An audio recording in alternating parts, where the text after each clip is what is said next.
Your April gardening mistakes could ruin your entire season. But if you follow these 10 simple steps, your garden will be more productive than ever. Many gardeners skip these important tasks, which is why their plants struggle. But today, you're going to get them right.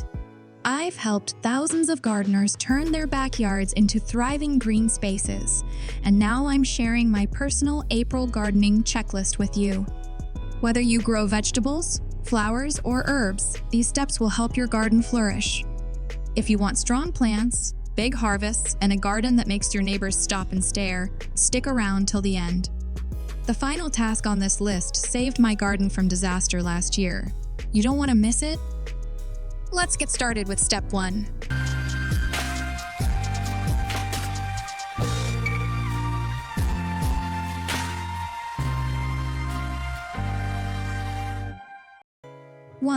Seed starting secrets. If you want a strong and early harvest, now is the time to start your seeds indoors. April is perfect for warm season crops like tomatoes, peppers, and eggplants. You don't need fancy seed trays, egg cartons, or yogurt cups work just fine as long as they have drainage holes. Use a light, well-draining seed starting mix and keep the soil moist but not soggy. Place your trays in a warm spot or use a heat mat to speed up germination. In about a week, tiny green sprouts will start to appear, and that's when the real excitement begins. 2. Mastering soil prep.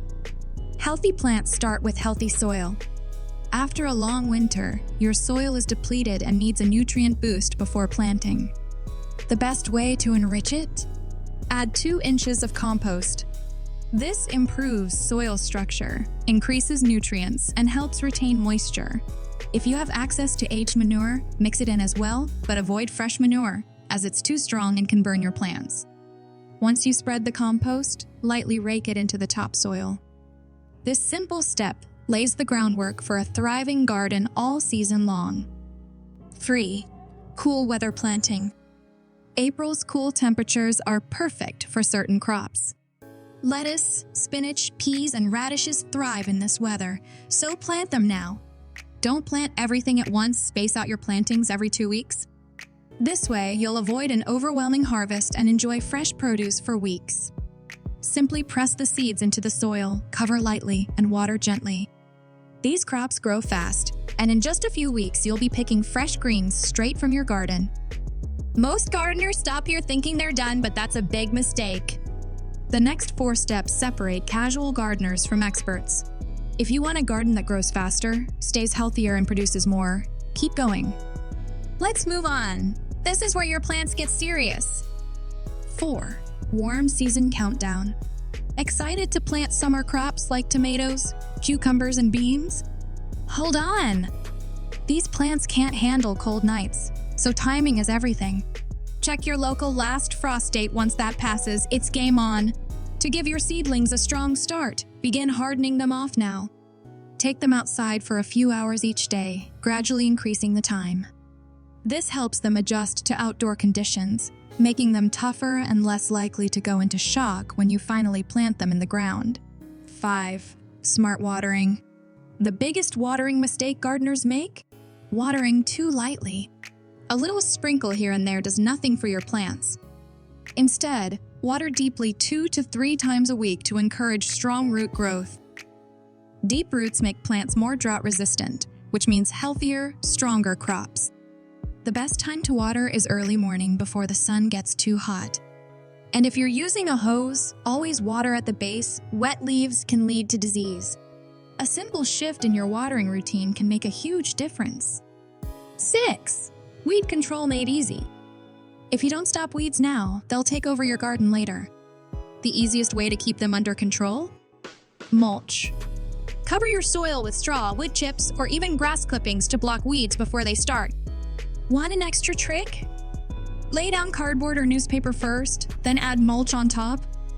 This blocks sunlight, stopping weeds in their tracks. Do this now, and you'll save yourself hours of weeding later. 7. Nutrient boost. Your plants need food, and mid-April is the perfect time to give them a boost. A simple organic fertilizer, like fish emulsion or compost tea, works wonders. Just mix it with water and apply it once a week. This fuels strong roots, lush growth, and bigger harvests. Feed them now and you'll see the results in just a few weeks. Last year, I made a huge mistake. I skipped one simple step and almost my entire garden was destroyed by pests overnight. It was heartbreaking, but I learned my lesson and now I never miss these final steps.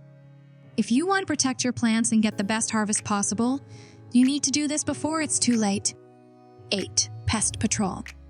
One night, I walked into my garden and saw my plants covered in holes. An army of pests had invaded.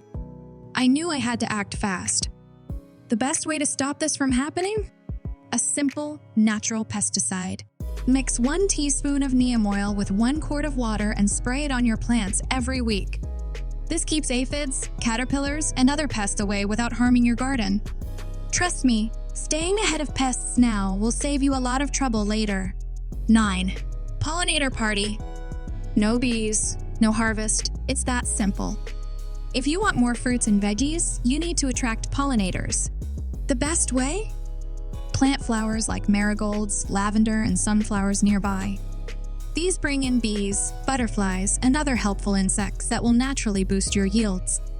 A few flowers now can double the amount of produce you harvest later. 10. Early harvest tips. Here's a secret. You don't have to wait months to start harvesting. If you planted lettuce, spinach, or herbs, you can start picking leaves in just a few weeks using the cut-and-come-again method. Just snip the outer leaves, and the plant will keep producing new ones. This means fresh greens for weeks without pulling up the entire plant. The earlier you start harvesting, the longer your plants will keep producing. These last steps might seem small, but they make a huge difference. Stick with them, and your garden will be stronger, healthier, and more productive all season long. My plants were stronger, my harvest was bigger, and I barely had to deal with pests or weeds. Before, I struggled with small, weak plants. But once I made these changes, my garden completely transformed. And if you follow these steps, yours will too. Now it's your turn. Which task are you starting with first? Let me know in the comments. I read every single one.